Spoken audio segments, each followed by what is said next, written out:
Okay, who we got new? Sharon Kusakan? You might be on mute and I can't see your face, so.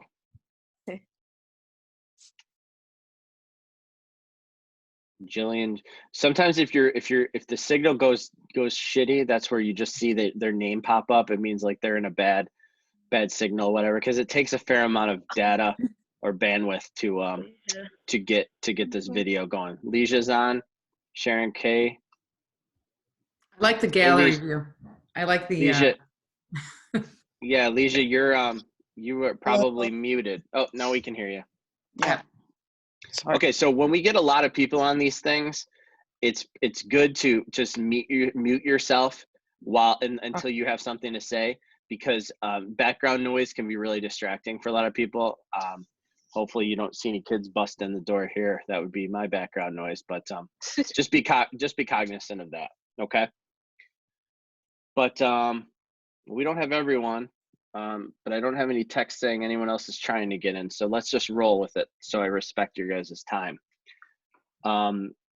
Listen, we don't necessarily have a specific module that we wanted to tackle today. We just wanted to check in and kind of see how you guys are doing, and to talk about things, and to kind of, just get your thoughts on what's going on, and how that affects you and your business, what your clients are telling you or not telling you, and just, kind of try to get through this together, if that makes sense. Well, I have a little situation. Okay.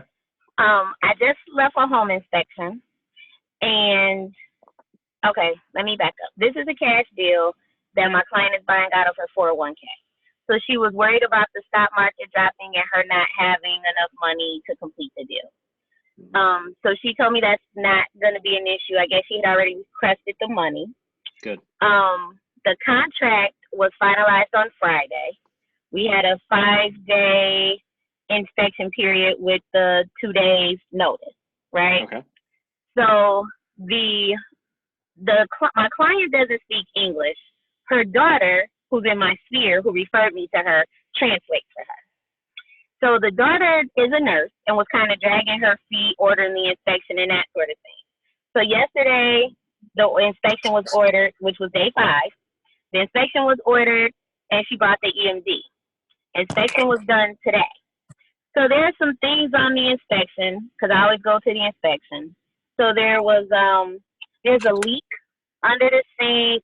Like, that's the most major thing, like the most pressing thing. There were some other things that they probably won't do, but for sure a leak under the sink, right?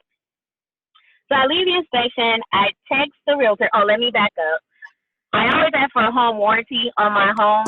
The seller wasn't willing to pay for the home warranty, so me and the listing agent agreed to split it. So I text the listing agent. I'm like, hey, there's some issues on the inspection, but I'll email you when I can. He goes, well, I just talked to the seller, and the seller was talking about it being day 7 of the inspection period. But if we have 5 days to do the inspection and 2 days to give a response to any issues after we get the written report, then we're still in that time frame. The thing that I'm concerned with now, like the furnace is 15 years old. No, the furnace is 12 years old. The hot water tank is 15 years old. There's a leak under the sink. There's some cracks in the foundation. There's quite a few things on here. But the impression that I'm getting on the seller is not a good one. Like, it's contingent. My offer is contingent on completion of the seller's disclosure, because there was just stuff skipped that wasn't included in the disclosure. So now I'm kind of apprehensive about my client moving forward with this particular property, more so because of the seller's reluctance and this whole, like, trying to get out of doing anything to the property. What do you guys think? Am I overreacting? What do you guys think? This makes me think of something that I read the other day when an agent in our office kind of said, with everything going on, he thinks it's good. It's better for his clients to put things on hold. And, Rob Chubb's response, which is where my mind goes, is, is that you talking or your client talking? And I love that you have a servant heart and that you are always looking out for the best interest of the client, right? Almost to a fault. But what I would say is, what does your client want? What does your client say? It's our job to present the facts and to present the options, and then it's their job to make the decision in order to what to do. So I would try to not be emotional about it. Try to be, look at the facts, and this is where we're at. And I think that there's nothing stopping. Here's the thing. When we have these conversations with agents about what a seller or a buyer are willing or not willing to do, oftentimes it's just chit chat, right? When it's actually put on paper, this is what we want. And if we don't get this, we're going to be walking away. It carries more weight than just, talk. So I am always a big firm believer in you don't get what you don't ask for. So if your buyers, again, if this is their choice, they want to move forward, but they want these things taken care of, put them in an addendum so you're not wasting any time, put it in writing, present it to them, and maybe have a sidebar conversation with the agent and say, listen, these are big things, and I know you might brush them under the rug, but my buyers really want them to be addressed, if that is truly the case. If they come back and they say no, then your buyers have a real decision to make. But, all you can do is present the information to them. I would also kind of fearmonger, if I'm honest with you, that seller, and say, listen, we got a deal under contract. You really want to go back on the market right now? You know what I mean? Right. Right. Well, that's what I'm thinking the listing agent would be saying, but not so much. Not all agents are good agents. You know this. I know. Even the warranty thing was my suggestion. And so when he responded and said the seller mentioned it being day 7, I said, look, we still don't have seller's disclosures. We can walk at any point, but me and you can be petty, or we can get this house sold. What do you want to do? I'm saying this between me and you. I haven't talked to my buyer yet, but I just want to get the deal done. You know, so I would focus on getting something in writing in response to the inspection, simply an addendum that states all of the things that your buyer would want, and then also adding in there, this is contingent for an additional 5 days or something to that effect until we get the seller's disclosure. Just again to protect your buyer so they can still walk, but putting fuel under he's already gone beyond the deadline given for the seller's disclosure. I just haven't made us think about it. So because I haven't been trained to be that petty yet. Well, it's not petty. No. It's not petty. It's adhering to the terms, because you can live and die by the terms of a contract, despite them being minor. I have a question, just to make sure I was clear on the terminology that you used. In your purchase agreement, did it say 5 days to order the inspection, or 5 days to perform the inspection and then 2 days to get back to them? Because you said to do the inspection, and then you said they didn't order it till the 5th day, and you just did the inspection on the 7th day? It's the 6th day. So 5 days was yesterday. Yesterday was the 5th day. And was that according to the PA when you had to have the inspection done by? I have to look at the wording. Well, whether it says performed or ordered, or... Is it RPA? It's RPA. It's performed. And so I'm not telling you to say, oh, I'm out of contract, but if that's correct, technically, you guys were late a day in performing your inspection. Because then you have But we still get 2 days notice, right? After it's performed. But do you hear what I'm saying? Like the black and white, the nitty gritty? I get what you're saying, but we're still within that 2 days. Yeah, but you didn't get the inspection done. You got the inspection done a day late. Okay, but I'm not saying the deal's dead. I just want to point that out to you, because in another situation, maybe sometime with another transaction, if some other agent wanted to drill you, they could walk. I could have walked last week. They can. No, they can. Yeah. No, I get what you're saying. Okay. But I didn't say, and this is what I meant when I said to the listing agent, we can be petty, because I still haven't got seller's disclosure. I get it.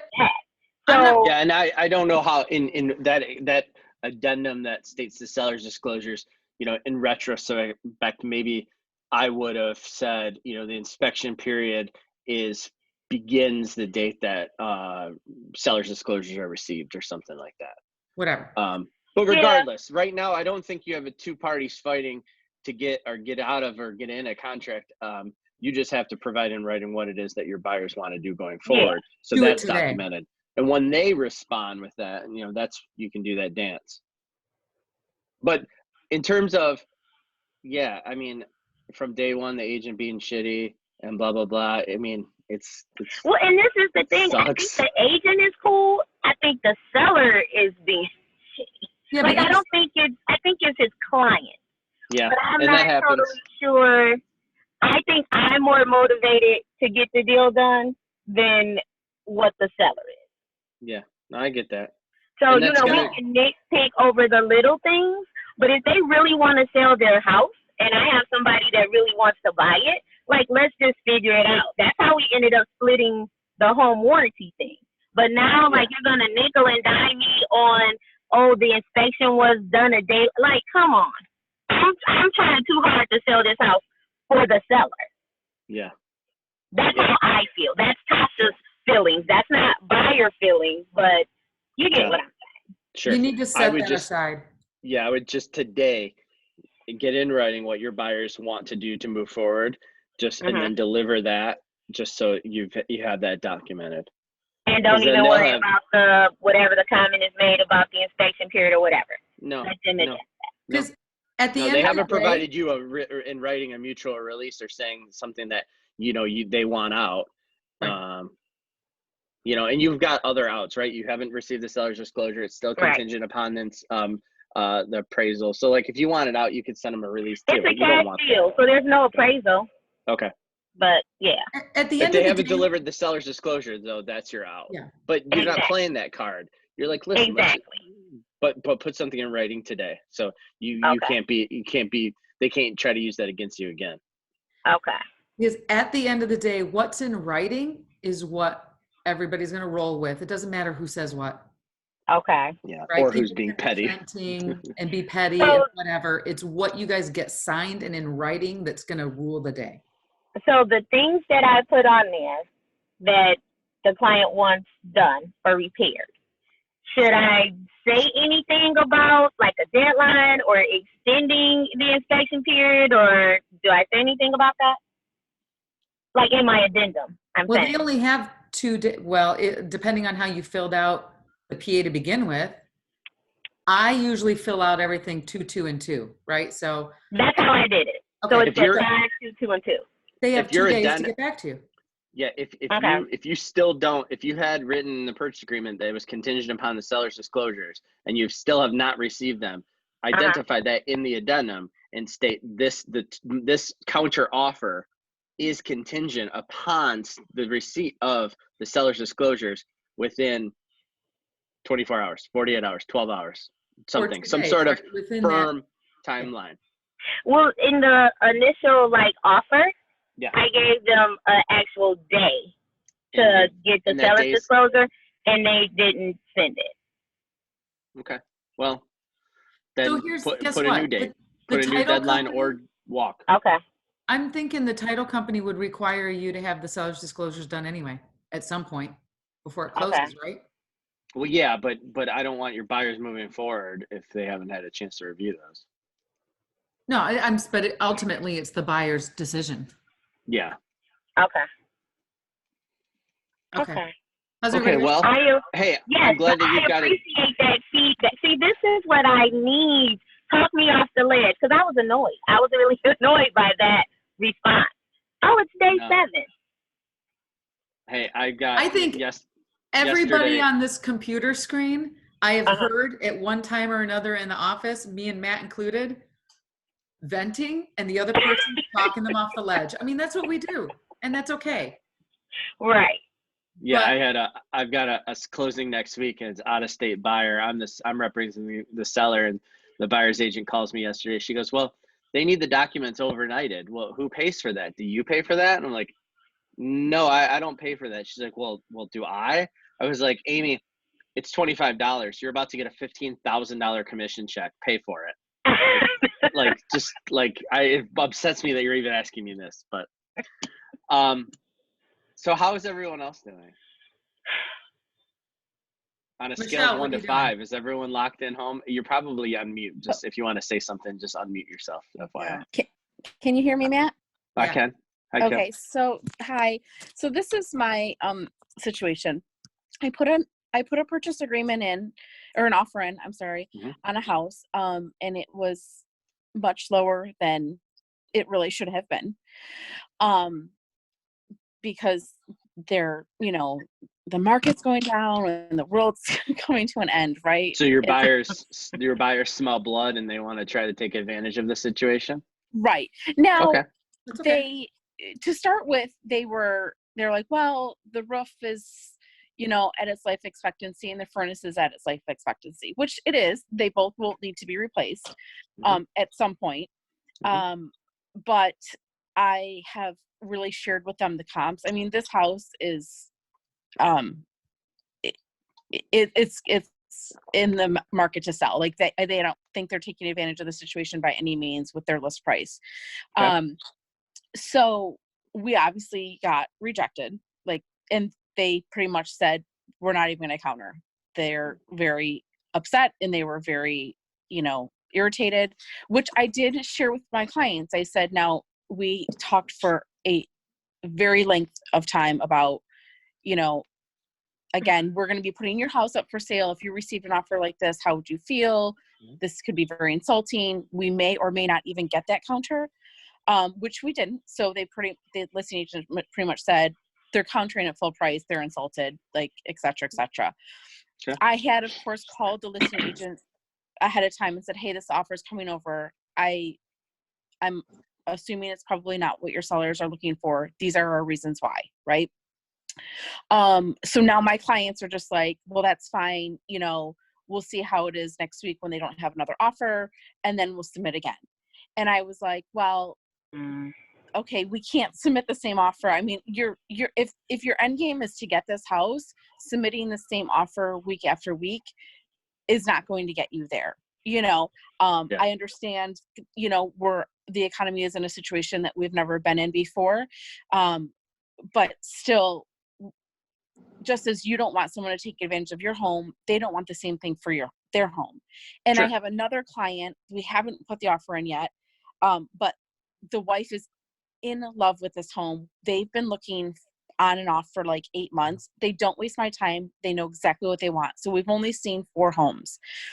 And this home, she is over the moon about. And the husband is like, we're putting like 40,000 under ask price because this is what the economy is coming to. So I'm struggling with that. I mean, on any normal given day, I kind of say to my clients, if you lose this house for $5,000 and you're going to be heartbroken over it, just give the extra 5,000, right? And we talk about all of that. But now with this economy thing, it's all I'm hearing from my clients. And they are, I mean, I can say to you guys, they are really trying to lowball and they're kind of insulting offers. I don't know how to talk them off the ledge. I mean, Let me ask don't you. know. Everyone thinks Yeah. they're an economist right now. Well, let me Yeah. ask you this. Why do you think, give me the dollars amount of that first scenario. What was the list price and what was their offer? So the first one was $299,900, so $300. Okay. And we went in at $260. Okay. So the house is priced at 300. They go in at 260, even though basically comparables in the market can show is that it's worth 300. Yes. Right? Yes. Why do you think that they're offering 260? Anyone? Well, one of two things: the roof and the furnace, and then 2, they just came right out and said, they're like, the economy's going under. Why would we pay full price? And I was like, so the economy's going to come back. Okay, so I'm trying to go deeper with this one. Oh, okay. So because the economy is a opportunity. They don't think it's worth 300, even though the comparable shows 300. They want to offer 260 because they think the economy's gonna go down or is down, right? Right. Okay, but why? How is that going to affect them? Anyone? I mean, it sounds like You they just said want a deal. Well, yeah, but why? Let's just Because they think the worried value is about going to go down. Equity. are they equity, or maybe they're worried about their jobs or income. Maybe they're worried about being able to afford the $300,000 payment versus the 250. Sure. Maybe all of those things. Where my mind goes, and this is an opportunity to educate, I think, is that what I hear them saying is that they understand that it's worth 300, right? Based on history, right? Based on comparables, even 30, 60 days. They only feel comfortable spending 260 because they think that the value of that house is going to go down. So they don't want to buy it at 300 and then have it go down to 260. Okay. Right? They rather buy it where they think it's going to go, right? So I'd ask, okay, so you, Mr. Client, you can understand that the house is worth 300 by comparables, right? It's safe to say neither of us know where things are going to go, but if you think that the real estate market is going to go down, how much? 15%, 20%, right? Right. So if you buy this house and it goes down for 300 and it goes down to 260, you would feel foolish or you'd feel angry, right? Right. Well, here's the thing. That very well could happen. And for the first time in recent history, 2008, that happened to a lot of people because you buy a house and it goes up every year, year. Like that's what real estate did. However, most investments are not like that. Most investments go up and go down every single day, but over time, they consistently go up, right? So if you were an investor and you said, well, I'm not going to buy stock today because it could go down tomorrow, right? It could go down tomorrow, and then it could go down the day after that, and the day after that, and the day after that. And then in 3 years from now, it could skyrocket way past where it's at right now. Here's the thing. Money has never been cheaper to borrow. Never. So if you're talking about, I want to buy an investment as a vehicle to make money, or I want to buy a home, right, and place somewhere to place my head, and I know I have a budget of X amount of dollars, and money's never going to be cheaper, and I'm not paying cash, I'm financing it, right? So it's really about the payment, it's not about the price. If it costs me less today to buy this house for 300, right, than to wait a year and 260 and interest rates at 4.5%, 5%. If I could show you in a payment how it would be no different, right? I think that kind of makes it a no-brainer. Not to mention, a house isn't something like a stock or an investment where you buy it and then you try to cash in when the market's up. Most people live in a home 7 to 10 years is the national average. So if from 300 to 260 1 year, it could happen, it has, but do you think it's then never going to go back up, right? So my point is that we're in this weird period of time where sellers haven't quite realized that the market is shifting. Buyers think it immediately shifts overnight and there's blood in the water and oh my God, I can get these crazy deals. The reality is we're somewhere in the middle. So here's my suggestion. You need to become really great friends with that listing agent. You need to understand what type of activity is going on. Are there any other offers? What else is happening, right? And don't write up the offer again and submit it every week, but check in with that agent and say, I'm constantly talking with my buyers. They're still very interested in this home. I know with a reasonable counter, I could probably get them up. Just know that they are still, they are still interested. And if these sellers really do get beat up the next few weeks by no showings or other lowball offers, maybe they will circle back around. Maybe your buyers just have to lose out on the house for them to realize that they can't just go around getting crazy deals. Right. And I completely agree with all that. I have spoken to the listing agent several times. He was honest to tell me. So we saw the house. We went to his open house he held, and I'm telling you, it was mass flocks of people. It was just jam-packed. I was the first one there. I got there quarter to when it opened, and I mean, it was just jam-packed.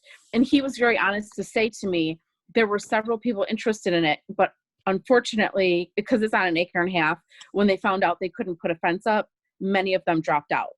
And then he said, like, after the open house, he got 2 more calls, and but nothing came into hand. And then yesterday, when he responded that they rejected it, and I called to speak to him, he was honest. He said he still has nothing in hand. So that's kind of what I was planning to do, is just kind of keep in touch with them. I just told them, I said, it really checks all their boxes, but at this point they're just a little nervous about what's going on, so I'm hoping that he will keep in touch with me. He said he would, kind of keep me posted if there's any other offers or things come along the way. So I was along the lines of, everything that Matt was saying, if that fear is like what happened back in 2007, 2008, that they're going to buy high, right? Mhm. And value is going to go down. How long do they plan on living in this house? Right? Because if they're going to live there long enough, let's say things bottom out again. If they plan on living there long enough to ride it out, then it's okay. This is their forever home. Yeah. Well, then, Mm-hmm. This is the last one. It's the trend that counts. Yeah. I mean, if it's their forever home, it's like someone bitching and moaning about their investments who is not even spending it and is 85 years old. Like, it doesn't matter, really. Okay. I mean, it matters. Here's the thing, guys. I think this is ever important right now, because if our buyers aren't hearing it from us, they're hearing it from MSNBC, CNN, Fox News, that basically is they're fear mongering that everything's going to the tank. And I don't have a crystal ball, but I certainly know it could happen. We lived through it and we'll live through it again. Unfortunately, that's the way the cyclical nature of the economy goes. We've talked about a shift for a long time. The reality is it's just kind of came about a little quicker than we thought because of this, extenuating circumstances. But when we talk about educating our buyers, or our clients in general, they think that, oh, I'm just going to go in for a deal, right? You should tell them, continue to share with them stats. 15 houses went on the market last week. 10 houses sold. Average sales price or list price to sales price was 98%. Like, things are still happening. The world doesn't end. It just didn't immediately shift to you, and where you can get this crazy deal. And you know what? I don't want to say cut the clients loose, but maybe have a come to Jesus moment where you just say, listen, it sounds like, your motivations have switched from buying the perfect home for your family to buying a deal. And as such, the investors that I work with, they do throw out a lot of offers because they know majority of them aren't going to get accepted.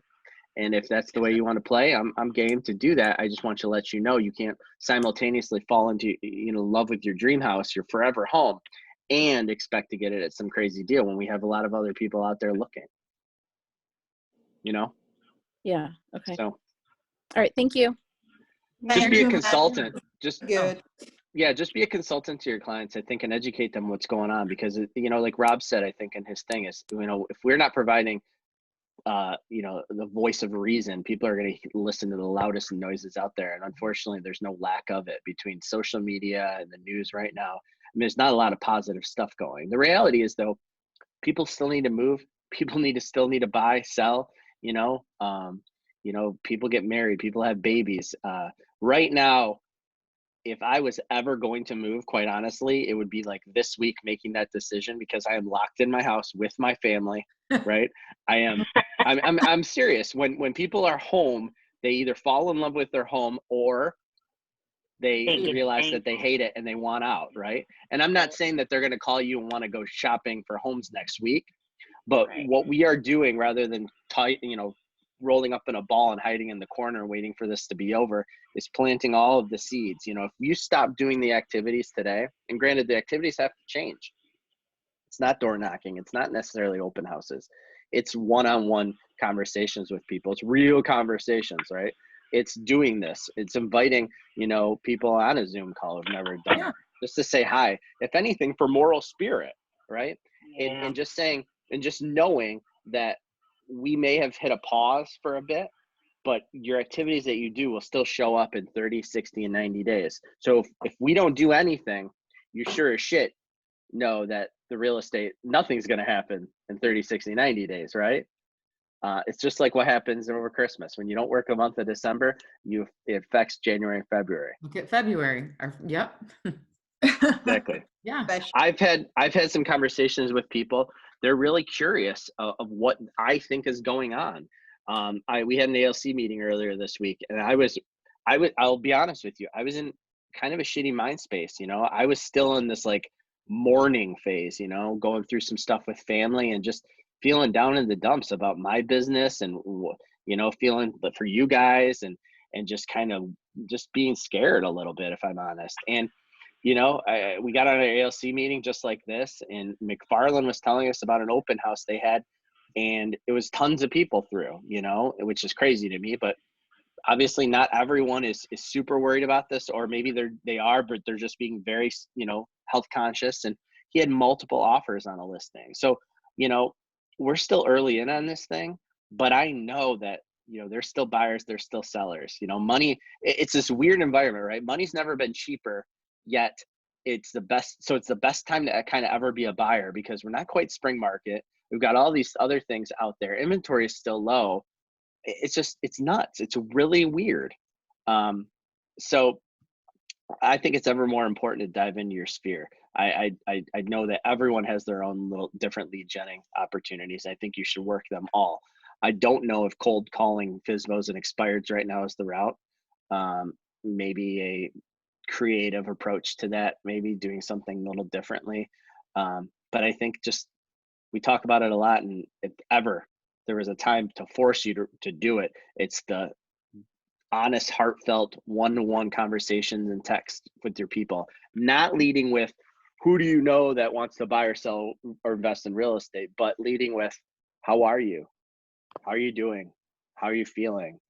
I'm here for you, right? I put a message to all my people where I didn't fluff what was going on. I said, there's a lot of uncertainty in the market, and I want people to know that, I'm here for them when they are ready to buy, sell, or invest.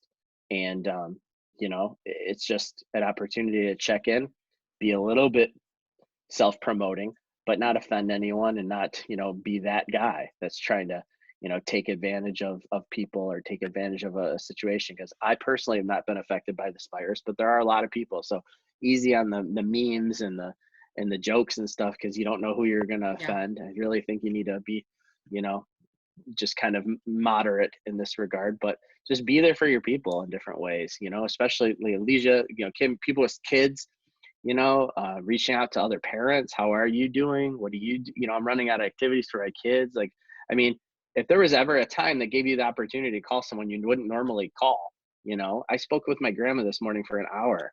I got to tell you, I don't know how long it's been since I spoke with my grandma, and I feel like a shitty person for saying that, but it's true. Because life is so busy and you don't have any excuses right now. You know what I mean? Just Tasha, I meant to bring this up earlier and I didn't, but to everybody else, did you guys see the email that came from, I think it was Gmar, but also from Pete this morning? Yes. Any because this case, The addendum. Any purchase agreements from today moving forward, there's a special addendum attached to both of those that talk about special circumstances where timing kind of blows up, and that your contract and your agreement will still be in place in the face of all the stuff that's going on, right? Mm-hmm. So pay attention to that. You guys see my screen? Well, what right happened? now? Yeah. It's like, what happened? Sorry. Oh, you're right, finding it. This is the document I just pulled up. Yeah. It's just a quick little addendum. It basically, we don't know what's going to happen, in terms of things beyond our control.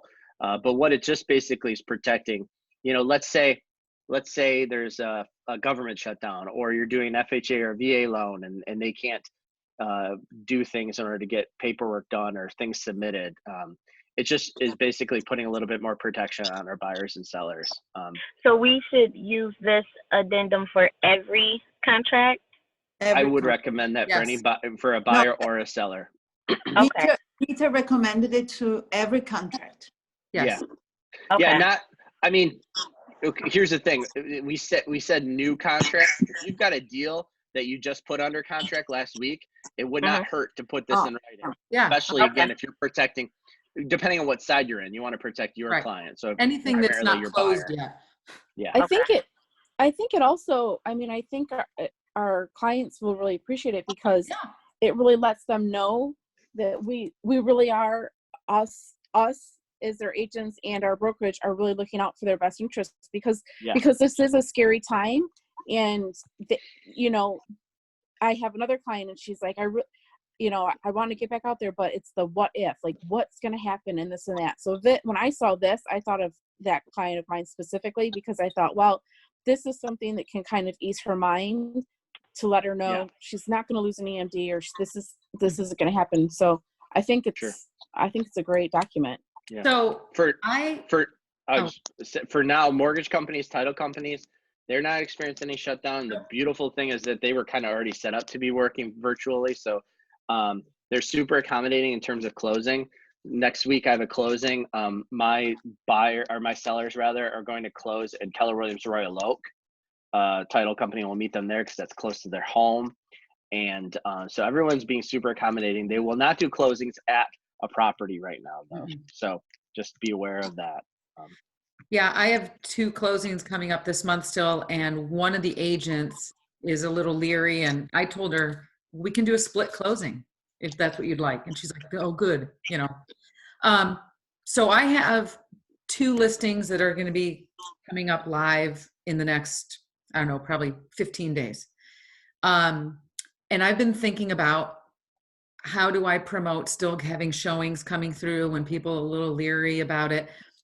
I'm very fortunate in this situation to say that they're both vacant. So that'll be nice, you know.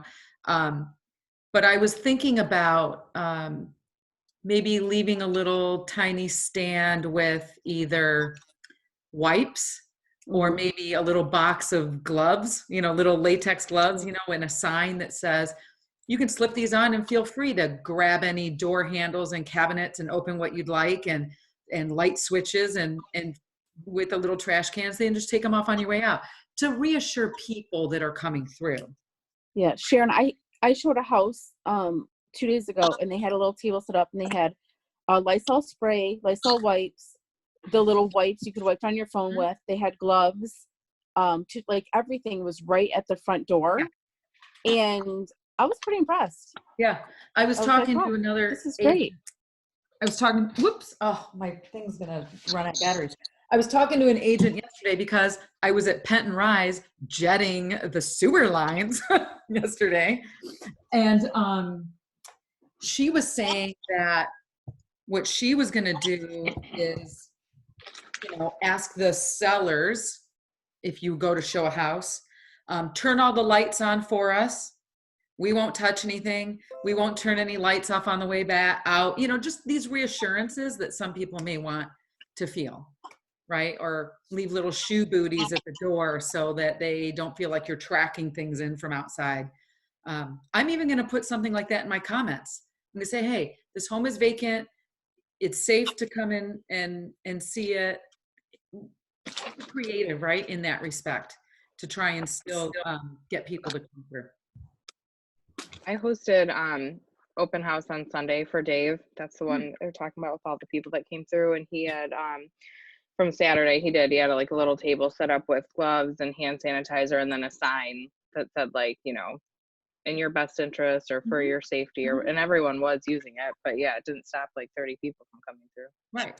Although I will say, like, I feel like it's gotten a little more serious this week than it was on the weekend. But yeah, and then I think if you guys saw the messages from Showing Time, I don't know if you've read any of those. They're talking about disabling or preventing overlapping showings so that, you know, multiple groups of people aren't going through a house at the same time. Things like that. What about virtual showings? I thought about that too. Because I made an offer for a house and I hadn't realized the client showed me. And this one, the listing agent did was very good, very good. It was like, you could even measure I'm gonna ask her afterwards because I have a house that's going to Matterport, probably. I don't know when exactly, probably in like 20 days, not more than this. But I really wanted to do that because then people have a more real view of the house before they go and go see. Bother coming. So the company that I use for photography that Matt actually turned me on to, which is Stylish Detroit, and I'm sure many others do it as well. I have photos that I'm going to be doing for this home. $150. It's a small home, but I was wondering if I wanted to add, I think it's only like maybe $50 more. It's not much to add what's called Matterport, and they'll do a tour, like a video tour, where people can go through it. I don't know that I'm going to do that for a vacant home because it'll be easier for people to come in and out of anyway. But in other circumstances, I think that would be worth the money, even just for the reassurance for your sellers to know that you really are trying to vet so that the people that come into the house really have a good idea. It's almost like a second showing, right? When they're coming back through. No, but this one was like a 3D. Yeah, that's what Matterport does. Okay. It's not a video. He goes through the rooms and so no, it's like, because this one, it was very nice because it could Ask them. One point of the wall to the other point and measure it. You could move the house. It was like a 3D floor plan. I don't think anything will replace in-person showings in terms of buying a house. I know I personally never will, but I oftentimes have clients that know that a house might not be for them, but they still want to go see it. I think we're just going to see less of that. I think it's the opportunity. Some envelopes going in the background. Was that James? Oh, sorry. Mute yourself. I apologize. So what I would recommend doing here is, this is counter to usually what I say when I have a listing. I just want to put a taste out there, right? You just want, because online's your first showing, you don't want to put too many photos out there. Right now, I'm going to go the opposite way, and I'm going to put as many photos as I can out there, right? And I'm going to allow someone to be able to do as much research as they can without physically seeing the home. If I'm representing a buyer, I'm going to have a conversation like this. I would say, listen, in this day and age, I want you to be safe, but I also want you to be to have all the information. So if there is a list, let's say, of homes that you are interested in seeing, and there's a short list of a few that you really think would be an option, then a few that maybe wouldn't be, I'll go through those alone. I'll FaceTime you or record myself going through them, right? And then if they are at that point something that you want to go through, we'll schedule a private showing together. But that way we'll minimize the amount of homes we're going to go through, but we're still, I'm still seeing them because I have a good eye of what it is that's important to you, right? And just utilizing video, utilizing this platform, Zoom and stuff. In this day and age, majority of agents still aren't using professional photos. I don't think they're going to start all using the best videography too, but you can just say, as a buyer's agent, you're doing everything you can. And on the list side, just kind of flip that conversation. Okay. Because I have to go because I have a meeting now. Oh, sorry. go ahead. But No, good luck. It was so good. It was very All good. Very, especially the thing about the Kim's offer. It was very good. Thank you. Good luck out there. Bye. Thank you. Yeah, so I think, we just need to recognize that, times have changed a little bit. And that doesn't mean, we don't do business. We just don't necessarily load people up in our car, drive around 15 houses when they're not interested in 12 of them. It's just changing a little bit, right? I suspect if we look at the numbers in 60 days, the average number of showings before it goes pending is going to drop considerably. And it doesn't necessarily mean houses will sell. Less houses will sell. They just won't have as many showings because people will be less. Looky-loos. Yeah. Yeah, exactly. Hey, Lachey, what are you eating? Oh, Doritos. get our ASSR or whatever on. Yeah. How's everyone else wise? Not necessarily business wise, but just like emotion wise, mindset wise. Is everyone okay? I think myself, I'm just like a little nervous because I don't really know. Like I had supposed to write an offer today for my cousin, but I just don't know. Like she's asking for my opinion on things, and I really have not the slightest. Like I'm like, look, I don't know. What you see is what I see, like online. So I don't know. Well, so let's talk about that more. You were supposed to write an offer today. I am. I'm supposed to. I'm going to. And so what's the situation, and what exactly is your cousin asking you? Just asking me like if this is a good investment right now, basically. Well, and I don't really know. I mean, unfortunately, I wish you would have been in our little group 15 minutes ago when we were talking about Kim, because I think it's close to the same type of. Well, this is recorded, so you can go back and watch it. Oh, that's true. The reality is no one ever knows, right? No one ever knows what's going to happen. We can only use what's happened previous or prior to what's going on right now to be a determiner of what's going to happen in the future. And that's why people always think if the market's skyrocketing up, it's a great investment, because, if they would have bought a month ago, they would have made money, right? And when things are falling, people are on the flip side, they don't want to catch a falling knife, right? You never know when you're at the top or when you're at the bottom until you're out of it. That's the reality of investing. Because if that was the true, if like the S&P 500, if Wall Street said, hey guys, we're at the bottom, everybody would start buying, and it just doesn't happen that way, right?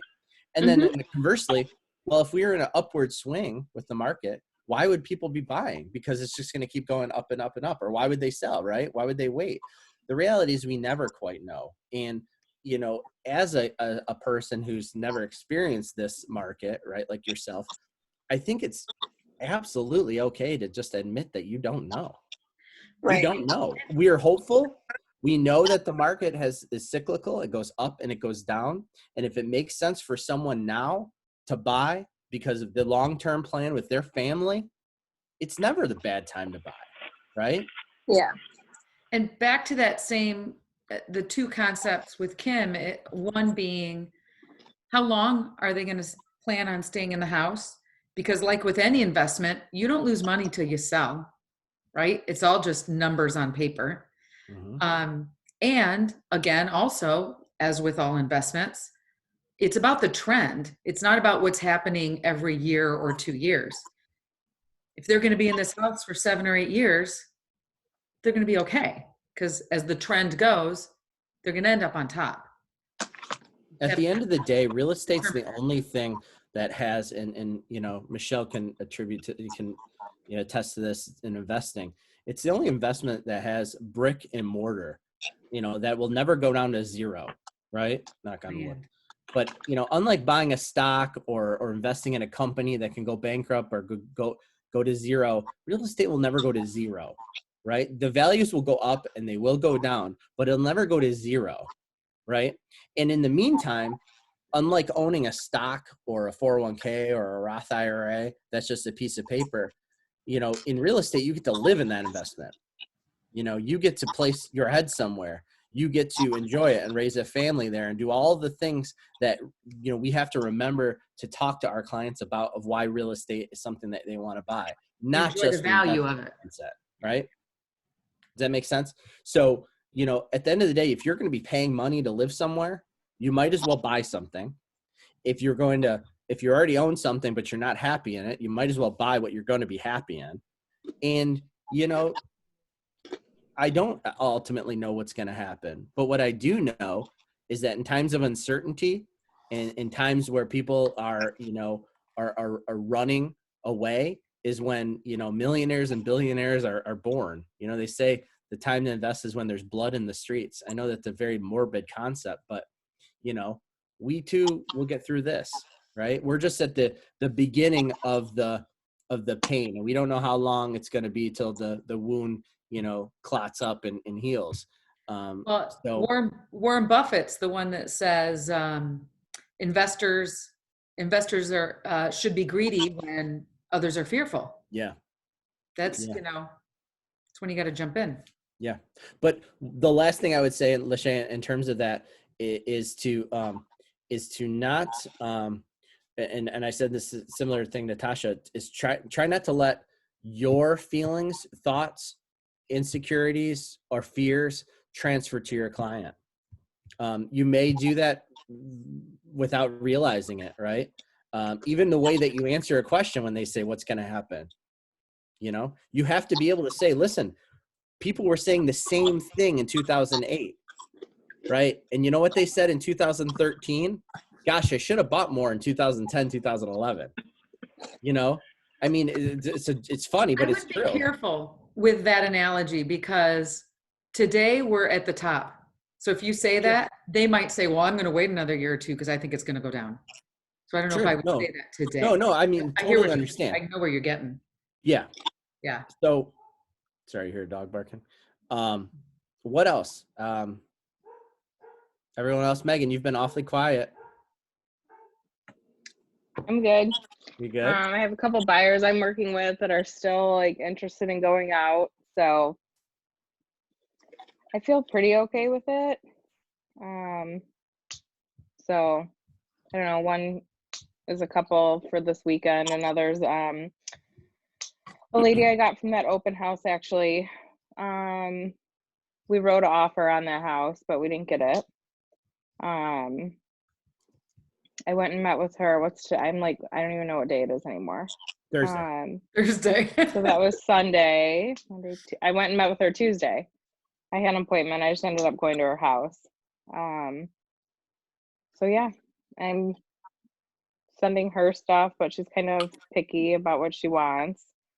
And got rid of her last agent because she was just showing her stuff that didn't fit her criteria. So I set her up on like the concierge portal. Okay. That was the first time I've done that. So I'm hoping that works out well. Cool. She'll see something that she wants to go see. Okay. Hey, if you guys, you know, this is the opportunity, you know, for you to educate yourself. You know, Keller Williams International has released a ton of different trainings and such. This is the time that, you know, when you want to write out what you want to put on your website, or when you know, want to, you know, study something that you've been putting off. Take the opportunity to do that now. You know, assuming you don't have a lot of distractions.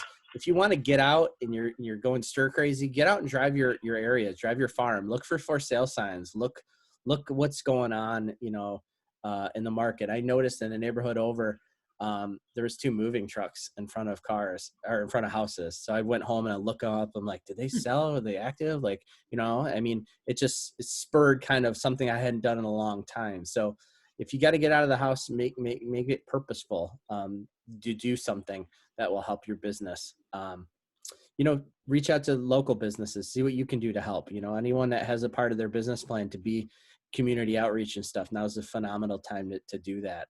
You know, Annette Campo, who's very involved with this charity that gives in Farmington, they instituted a no questions asked hotline where families can call and that are in need, and then they can schedule a time where they come and they don't even have to get out of their car to get fresh fruits and vegetables and canned goods, as well as some clothes. And she's been busy doing that. And, you know, there's opportunity for, you know, good karma, and if you will. And, you know, when you help enough other people get what they want, you will get what you want. So just remember that, you know, this will pass. It's scary. It's scary because we don't know what's going to happen. You know, we've never been through this, but the reality is it's not going to zero. People still need to buy and sell houses, and the relationships that you have and maintain with people are ever more important than they've ever been. So don't do like I wanted to do earlier this week, was just crawl up in a ball and wait for it to be over. But to take it as an opportunity to get yourself out of your comfort zone, call your people, just check in and see how they're doing. And they will ask you how you're doing and how they can help you as well. And that's what it's all about. Yeah. I'm a little weird. I'm a silver lining kind of person, but I think this is going to open up a lot of really great conversations on how we move around in the world, how we do business, how we communicate with each other, how we can get things done in lots of different ways. And, you know, even like with this Zoom calling, or FaceTiming, whatever, show the people that that you're ahead of the curve, right? You're up to date on all this tech stuff. And just that conversation alone and telling them what you guys are doing in the office, that's how you can talk about real estate, right? Yeah, well, we had this great Zoom call in the office with all my other agents. You just reminded them that you're in the business, right? And you'll be remembered for that, I think. So we're going to do this next Monday and Thursday as well, 11 to 12. I'm going to, I don't know what the best way to do it. Maybe send out via, just post on the Facebook group. Did everyone see that? I know there was confusion a bit now that you've done this, and it should be a lot easier to do in the future. But that does not mean those are the only times Sharon and I are available. Please call or text, even if it's just me private or whatever. If you need to talk something through, you need to be talked off a ledge. You need some positivity. We're here for you, as with the whole office. I think after tomorrow, pretty much Rob, Carolyn, they're all going to go work from home mode. So just give them the heads up if you do have a closing and you're bringing in a check, so that they can make sure that that's processed so you can get paid as quickly as possible, as well as turn in EMDs. Just give them the heads up. Otherwise, we are already set up to be pretty digital. So just don't be your own worst boss and not hold yourself accountable. So, and I think this kind of stuff, like Matt said, we're pretty much set up to be able to work from home if we want to, but it's so important to still remain with this sense of community. Yeah. Because that's how we support each other. And I love just seeing everybody's faces. I think it's really cool. We're going to do that. James, I saw your live thing on Facebook, when you were, sharing that scripture and stuff. I thought that was awesome. And just seeing you guys, for me, is helpful, and it kind of keeps you reconnected. And so I think that's why a lot of this is important too. Yeah, we could all live on an island and do our work, but that's not really why we're in this business. We're all good people, persons, right? That's why we're good at what we do. So we need to keep connected like that. Yeah. So next week, we also have team meeting. It's going to be a webinar style. So it's not going to be everyone's faces, but tune in to see Rob. And that's going to be via Zoom. So look for that. Look for stuff on Facebook, and we'll try to post and share things, right? Text or whatever, but just make sure you're monitoring those things for updates, because we're not seeing each other in the office. Okay. On the Facebook page, if you haven't already, if you go and click under, I think a little drop-down box that shows how you follow a certain group that you're in, you have choices of default or highlights or all notifications. If you click like all for us, we'll show up in your news feed. I mean, you'll have to go back and look, but if it's just highlights, only certain high activity posts will show up on your news feed, and you might miss something. Yeah. Yeah. I've unfollowed a lot of people that I don't really care about that I'm connected with. So, all right, guys. Okay. Be safe. Let us know if you need anything, even if it's just to pick me up. We're going to jump on a Zoom call with the launch students, and be well. Thank you. Okay, guys. Be safe. Bye. All right. Bye.